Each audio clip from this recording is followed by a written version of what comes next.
What is a dirty little secret about an industry that you have worked in that people outside the industry really should to know? Summer camp director. No one on staff is ever 100% sure what's going on. There's a 70% chance we think your kid is an asshole. And losing kids for 15-60 minutes at a time is a little more common than we'd like admit. Nursing homes somehow always know when they are going to be visited by the state. They have plenty of time to get their shit together. Overstaffed for days. The administrators and office people will actually work on the floor that would never do otherwise.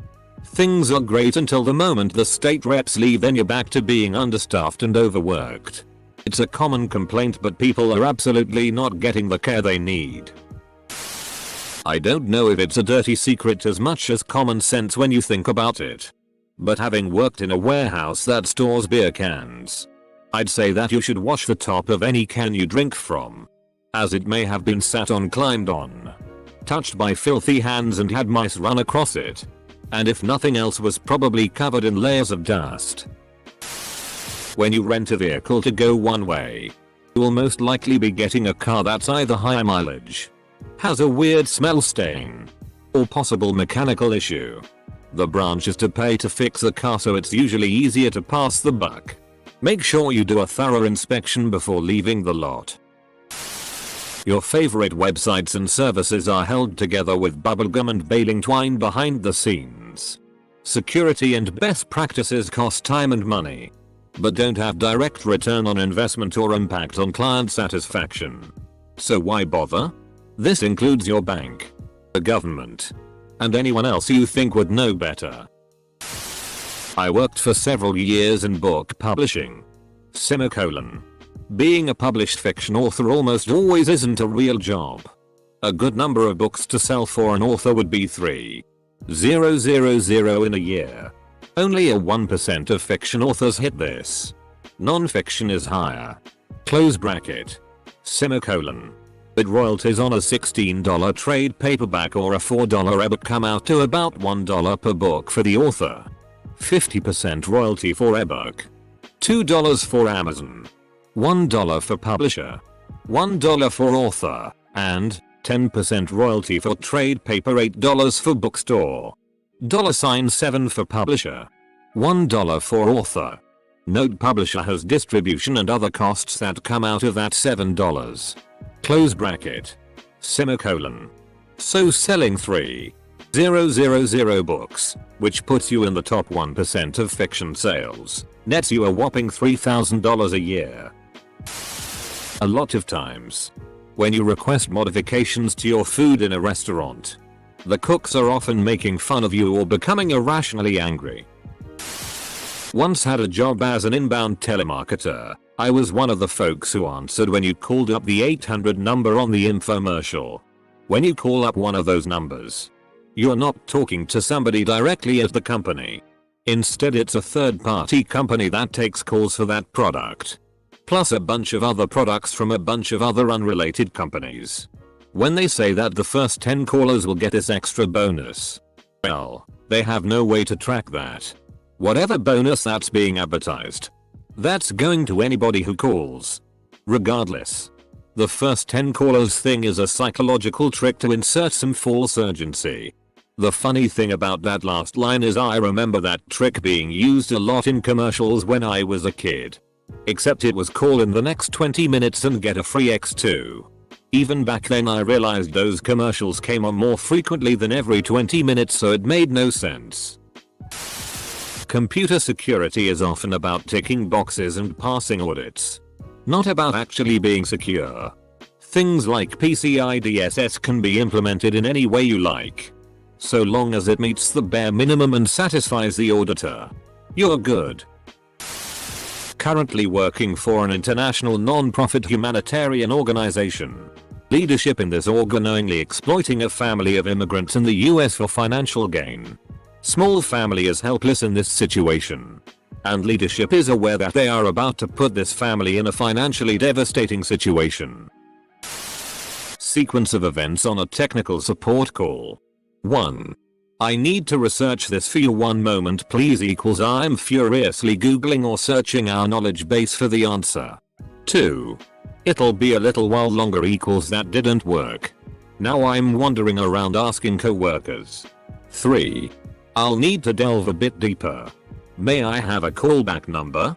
Equals my coworkers have no idea either. Now I have to do some real work to find the answer. The value brand is, in fact, actually, without a doubt made and distributed by, insert company name, the owner of, brand which costs 50% more. If a mechanic fixes your car and fixes the wrong thing first they will just talk you in circles and make you soak up the cost for their FCK up. Most mechanics are really good talkers and can easily fool a customer and most times the service manager. No one is on your side at a dealership. I had a car problem and the tow truck driver told me exactly what was wrong. I had him tell the guy at the service desk. Later, I get the car and they charge me for diagnostics. I hauled the service desk guy over and asked him, "So, what did the tow truck guy tell you?" "Same thing you fixed." He looked embarrassed and I saved $300. I went to small shop mechanics after that. Fast food workers don't wash their hands as often as they should and rarely call in sick even if they are sick. Can confirm. I worked fast food and was told to stop wasting time washing hands and calling in sick was a fast way to get fired. When a car salesman says they'll ask the manager about throwing something in, they literally never do. They just go sit in the manager's office for a few minutes. Slaps roof of manager's office. This bad boy can fit so many car salesmen in it. I know it's a dead meme. Hurt me. If you printed nudes at a 1-hour photo lab, everyone who works there seen them. Some people may have made themselves a copy. That's why I print my nudes at a photo lab. Paramedics cannot refuse to transport a patient. If you hurt your knee 8 days ago and want to go we have to take you if you call 911. We are also likely the only ambulance in your area. And if someone has a real emergency then you will likely have to wait 5-10 plus more minutes in the city, 20-30 plus minutes in a rural county, to get the help you need to your location. We have been unable to save a lot of people because of someone with a grossly non-emergent issue has taken an ambulance out of service in an area. Some instances I've had. I just feel bad. Cut finger on an open can lid. Bed bugs. I threw up once. Bug crawled in my ear. I just want to get checked out is a very popular one. Police pepper sprayed my baby. Boyfriend just got arrested and baby is happy and giggling on the couch. Wait at the ER was too long so they called 911 in the parking lot of a hospital to go to another ER. And so on. Don't know if it's so much a dirty little secret, but people should know regardless. This mostly applies to when I worked hospitality but is probably the case with many other places. If you're a dick I make up random ass rules to piss you off. If you're cool, I can ignore some rules only put in place for the dickheads. Be nice to people, especially if they're the one trying to help fix your issue. In the military, you learn a lot and get a lot out of it. But know that the only people who seem to appreciate what you actually do is the guys around you in the unit and most civilians. Higher ups in the system do a lot to try and FCK you out of benefits, opportunities, and accomplishments. Half the time, the accomplishments don't mean shit to them. You are always expendable in the military. Edit. To clear it up. I loved my time in the army. I did some really cool things. Just letting others know that it really isn't a job for you if you're looking for some kind of validation from others, to certain degree of course. Edit 2. Seeing posts about fellow soldiers, Marines, airmen, or whatever going through the same shit I went through. I can summarize our pain in one word. Former yacht builder here. I don't speak for every company but please do some digging around if you're in the market. We sold $500,000 boats that we wouldn't trust to use with our own loved ones. A lot of the people who are working on them knew nothing about how to actually use the boat, and as a result a lot of dumb decisions were made that negatively affected the end user experience. One of our boats had to be abandoned at sea while being delivered. Another boat had a 4-inch difference in where the waterline was on each of the two hulls. Must have been a bitch to steer. The chemical waste we produced was discarded illegally. And illegal immigrants were forced to undertake huge risks without knowing the true danger of their assigned tasks. Worked as a phone salesman in a rather large UK-based phone shop. People would quite often come in to trade in their old phones, and of course we'd have to wipe it for data protection purposes. If a good-looking female customer traded in an old phone, any of the consultants would ask for the password. Then instead of wiping it, they would look for nudes or homemade sex tapes in the gallery. More often than not they'd find something. Always clear your shit before trading it in. Creepy FKs. Direct care staff in the mental health industry have it really bad and are very underpaid. Places that are supposed to be non-profit are barely run like non-profits, often taking in more patients than we can reasonably care for safely. The amount of BS degree mill colleges out there is crazy. They're also all in line with sketchy marketing companies and lending companies to streamline the process of luring in kids who really don't stand a chance at making it through anything close to college level courses. But that doesn't matter, so long as they take out the loans and throw down at least one semester's worth of tuition. Companies I've worked for market through really sketchy ways, like having college finder websites with substantial traffic that really only point you in the directions of barely or non-accredited schools. Or fake job websites that ask for some demographic info about you. And if you fit, you get a bunch of pop-up ads encouraging you to call a number and talk to an education specialist. And if you don't fit, it simply redirects you to a results widget from an actual job form. I work in information technology. The best kept secret in IT is that you don't have to be particularly bright to do any of this stuff. You just have to know how to Google effectively. I work at a theme park. We have this huge scene, modeled after a children's TV show set, built that used to be interactive, but now sits as a photo op. After years of it being rotted, 5+, to the point of it being unsafe for humans to enter, it is finally being replaced. Thank God, because pieces tend to fall off in winds above 10 miles per hour. Also, half the shit everywhere else is jerry-rigged, held with zip ties, and if it's not a ride, it most certainly is sketchy and unsafe. I worked for a brief time, summer job, for a kosher meat company, but also knew people who were high up in the company. How I landed my summer job. The company had been independent and paid the local kosher certification board a fee to certify their product. They got bought by an international conglomerate, and this organization suddenly wanted jack up the fee by some insane amount for the same work. Basically trying to extort the company since they thought it now had deeper pockets. Since 95% plus of their customers didn't even actually keep kosher, but bought the product simply because they viewed kosher as higher quality product, they went out and hired some independent rabbis to do the certification of their product. It then became all political for those who did keep kosher, and some wouldn't buy the brand because it didn't have the right kosher mark, even though nothing changed except for rabbis doing the certification and whether they were doing so as part of a larger organization. Energy consultant here. If you live in a deregulated state where you can choose your electric supply company, do not go with American Power and Gas. They are a scam. Through and through. They offer only introductory rates which will skyrocket in 2-3 months' time. They use all kinds of phony wording, pretending they offer fixed rate products when they don't. And they even offer a rebate at the end of your term which only equates to 25% of 1 month's average bill. We have filed PUC complaints on them more times than I can count, so watch out for them. When you buy underwear from places like Victoria's Secret, for the love of everything good, wash IT before you wear IT. It gets dropped on the floor all the time. It gets stored in cardboard boxes in the back. It's not so insanely disgusting as used underwear, but it still gets dirty. I've worked in multiple daycares. At more than half of them. We had a first aid kit we weren't allowed to touch because it was there in case an inspector stopped by. The real one was rarely properly stocked. Also, I was told I'd be given CPR training at 2 different daycares. I never was.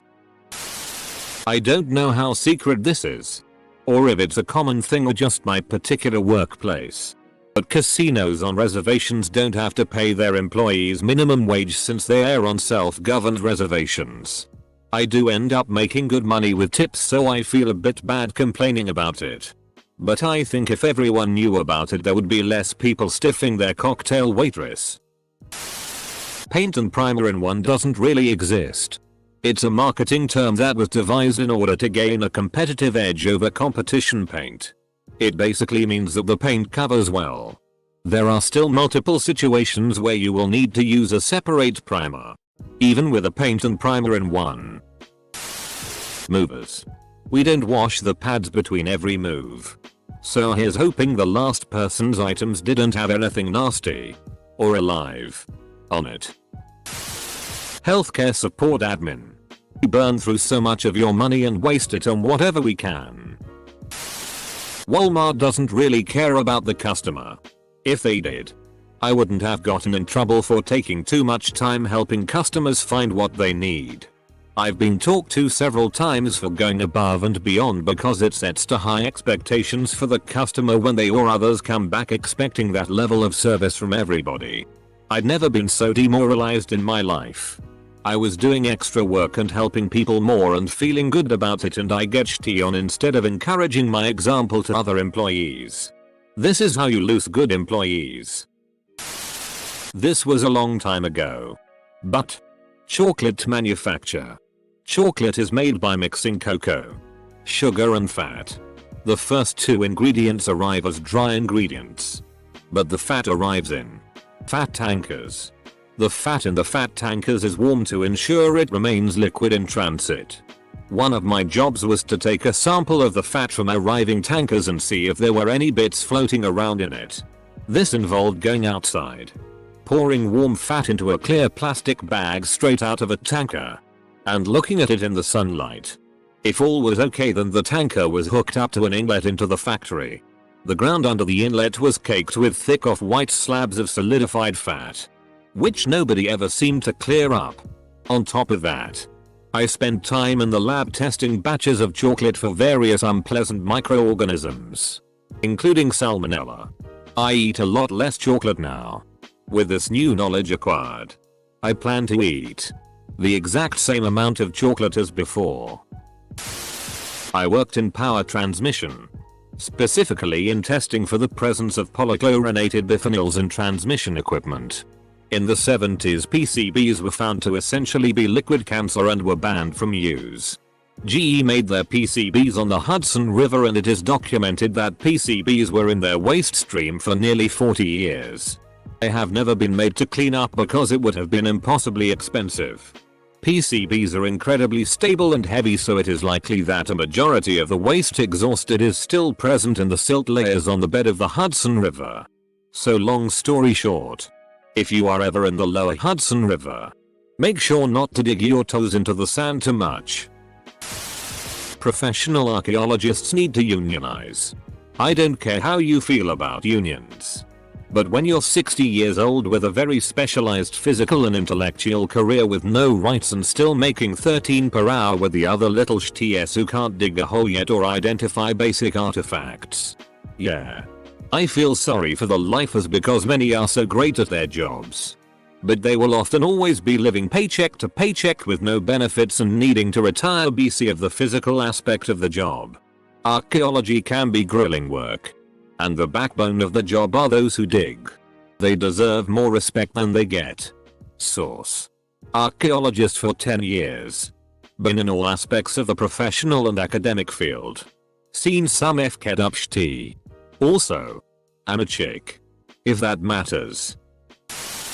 I doubt it's specific to the industry I have worked in, and I've fortunately only seen it happen once. But I worked in a restaurant that closes overnight. Number 24-hour dining room or drive-through.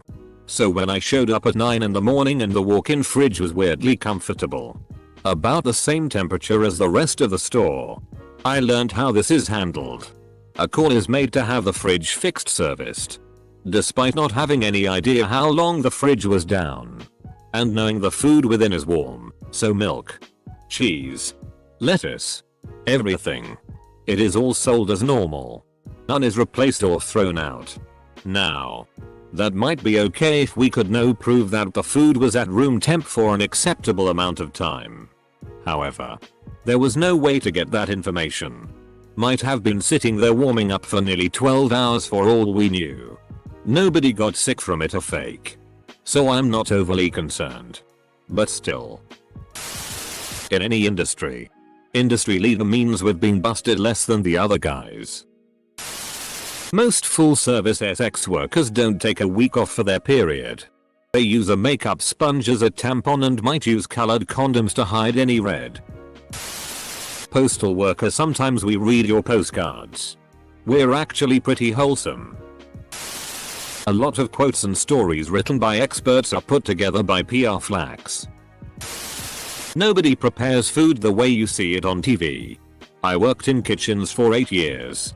Washed my hands excessively and wore latex gloves to the point where management said I was going through too many.